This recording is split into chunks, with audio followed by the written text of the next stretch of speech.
शहंशाह कव्वाली और मौसीकी के बेताज बादशाह उस्ताद नुसरत फ़तेह अली ख़ान की खूबसूरत आवाज़ का जादू आज भी सुनने वालों के दिलों पर राज करता है। नुसरत फ़तेह अली ख़ान ने जहां कव्वाली या सूफ़ी मौसीकी को मशरिक़ में मनवाया, वहीं उनके इस फ़न ने मगरिब के फ़नकारों को भी मुतासिर किया।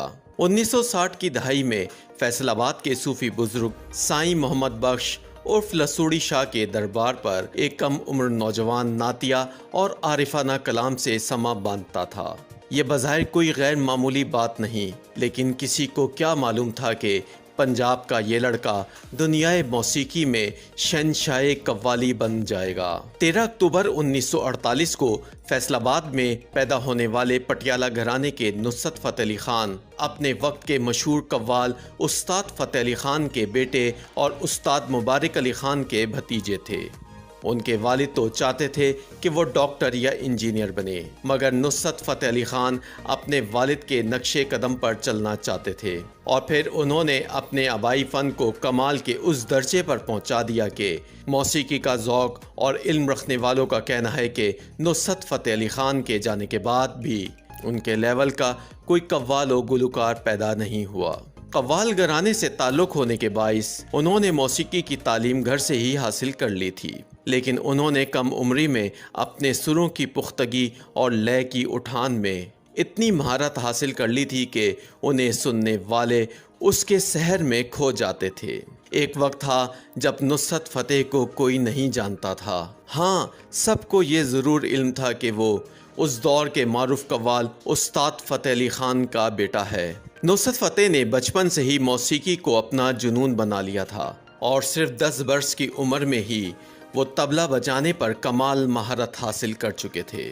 1960 की दहाई के शुरू में अपने वालिद उस्ताद फ़तेह अली ख़ान की वफ़ात के बाद उन्होंने अपने चचा उस्ताद मुबारक अली ख़ान और उस्ताद सलामत अली ख़ान से कव्वाली की बाकायदा तरबियत लेना शुरू की और 70 की दहाई में उस्ताद मुबारक अली ख़ान के इंतकाल के बाद अपने कव्वाल घराने की सरबराही की।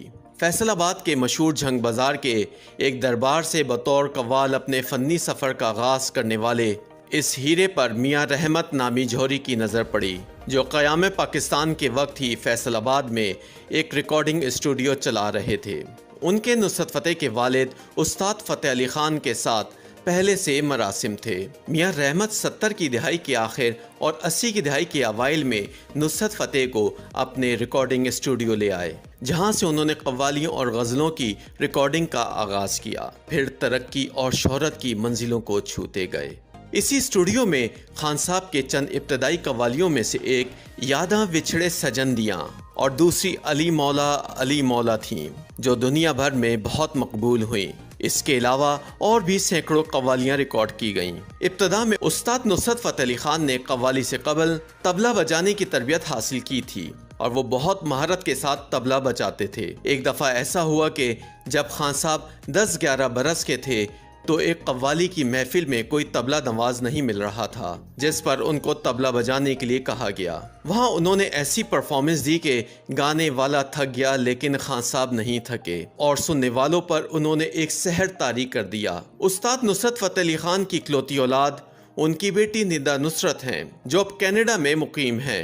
निदा नुसरत ने अपने वालिद की यादों के बारे में बात करते हुए कहा कि मैं उस वक्त 13-14 बरस की थी जब उनका इंतकाल हुआ। मेरा उनके साथ ज़्यादा वक्त तो नहीं गुजरा, लेकिन बचपन में होश संभालने के बाद 6-7 बरस के अरसे की यादें ऐसी हैं जो मेरी ज़िंदगी का हासिल हैं। उनका कहना था कि वो एक लेजेंडरी फ़नकार की बेटी कहलाने में बहुत फ़ख्र महसूस करती हैं। उनके जैसा फ़नकार और वालिद शायद ही कोई होगा। ये मेरी खुशनसीबी है कि आलमी उफ़ुक़ पर चमकने वाले फ़नकार की बेटी होने का एज़ाज़ मिला। वो कहती हैं कि मेरे वालिद एक आम इंसान नहीं थे।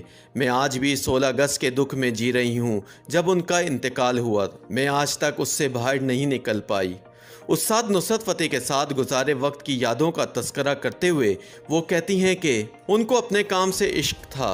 उनके पास ज़्यादा वक्त नहीं होता था, लेकिन जब भी वो घर पर कोई तर्ज बना रहे होते या रियाज करते तो मैं उनके कमरे के पर्दे के पीछे से उन्हें छुप छुप कर सुनती और देखती। निदा नुसरत बतौर वालिद उनकी मोहब्बत का जिक्र करते हुए कहती हैं कि मुझे बचपन में कलम और कलर पेंसिल्स का बहुत शौक था। तो वो दुनिया में जहाँ भी जाते वहाँ से मेरे लिए बहुत से महंगे और मुख्तलिफ पेन और कलर पेंसिल लाते, ढेरों कलरिंग बुक्स लाते। उनके सामान में आधा सामान मेरी चीज़ों का होता। निदा उनकी एक याद का तस्करा करते हुए कहती हैं कि अब्बा जान काम की मसरूफियत के बाइस फैमिली को ज़्यादा वक्त ना दे पाते थे और इसका उन्हें बहुत शिद्दत से एहसास था। एक दफ़ा बैरून मुल्क से शो के बाद वापस घर आए तो आते ही मुझे अपनी गोद में लेते हुए कहा, अब मैं अपनी बेटी के साथ वक्त गुजारूंगा। मैंने उनसे पूछा, बाबा अब आप कितने दिनों के लिए मेरे साथ रहेंगे? तो उन्होंने इस बात पर ज़ारो कतार रोना शुरू कर दिया। निदा नुसरत के मुताबिक वो बहुत हसास तबीयत के मालिक थे। निदा नुसरत का कहना था कि जब हम दोनों बाप बेटी एक साथ होते तो वो भूल जाते कि इर्द गिर्द की दुनिया में क्या है। वो तमाम तवज्जो मुझे देते। शायद उन्हें दुनिया से जल्दी जाने का इल्म था। वो हर काम जल्दी करना चाहते थे। जब वालदा पूछती कि आपको खुदा ने इतनी शोहरत दी है, आपको जल्दी क्यों है, तो बाबा कहते, अभी तुम लोगों को नहीं समझा सकता। निदा नुसरत का कहना है कि जब भी कभी उनके साथ बैरून मुल्क किसी शो पर जाने का मौका मिलता तो वो मुझे स्टेज के बिल्कुल सामने बिठाते और शो के दौरान मुझे देख देख कर उनकी आंखों में चमक आती। ब्रेक के दौरान भी मुझे स्टेज पर बुलाकर पूछते रहते। वो कहती हैं कि जब भी उनकी कोई एल्बम रिलीज़ होकर आती तो उसकी पहली कॉपी वो मुझे देते, अगले दिन मार्केट में रिलीज़ करते। मैं उनकी तमाम एल्बम्स को अपने सरहाने तले रख कर सोती थी। इस सवाल पर कि क्या कभी उनके वालिद नुसरत फ़तेह अली ख़ान ने उन्हें गाने के लिए कहा, तो निदा का कहना था कि हमारे घराने की रिवायत है कि ख़वातीन नहीं गाती, लेकिन कभी जब वो घर पर होते और रियाज के दौरान मुझे बुला लेते और कहते मेरे साथ गाओ, तो मैं उनके साथ कुछ गुनगुना लेती। वो बताती हैं कि मैंने पेशा वराना तौर पर कभी नहीं गाया, लेकिन आज भी घरेलू तकारीब में कुछ गुनगुना लेती हूँ। निदा नुसरत का कहना था कि बचपन में मैं छोटी छोटी बातों पर खौफजदा हो जाती और अगर वो पास होते तो उनके पीछे छुप जाती। वो हमेशा मुझे कहते, तुम मेरी बेटी नहीं बेटा हो, कभी किसी चीज़ से घबराना नहीं और हमेशा हर चीज़ का बहादुरी से सामना करना। निदा नुसरत कहती हैं कि मुझे और मेरी वालदा को ये दुख रहा और हमेशा रहेगा कि काश हम भी लंदन में उनके आखिरी दौरे पर उनके साथ चले जाते। याद रहे कि उस्ताद नुसरत फ़तेह अली ख़ान ने उर्दू, पंजाबी और फ़ारसी ज़ुबान में कव्वालियाँ और गज़लें गाईं, जिन्हें बेहद सराहा गया। उन्होंने कव्वालियों और गज़लों समेत मिली नगमे भी गाए, जिनमें मेरा पैगाम पाकिस्तान सबसे ज़्यादा मकबूल है। नुसरत फ़तेह अली ख़ान ने मुतादिद कौमी और बैनुल अक़वामी अवार्ड हासिल किए। उन्होंने मुतादिद भारतीय फिल्मों के गानों में भी अपनी आवाज़ का जादू जगाया।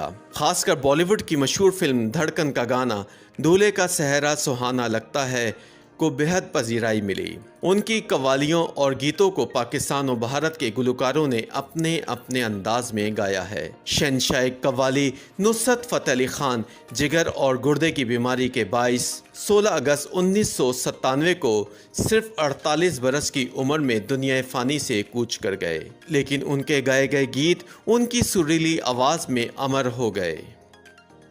YouTube पर गूगली न्यूज देखने के लिए youtube.com की सर्च बार में गूगली न्यूज टीवी टाइप करें। गूगली न्यूज के पेज पर सुर्ख रंग के सब्सक्रिप्शन वाले बटन पर क्लिक करना ना भूलिए। YouTube पेज पर अपलोड होने वाली वीडियोस से बाखबर रहने के लिए बेल आइकन पर क्लिक कीजिए। आपको हर नई वीडियो के बारे में नोटिफिकेशन मौसूल हो जाएगा।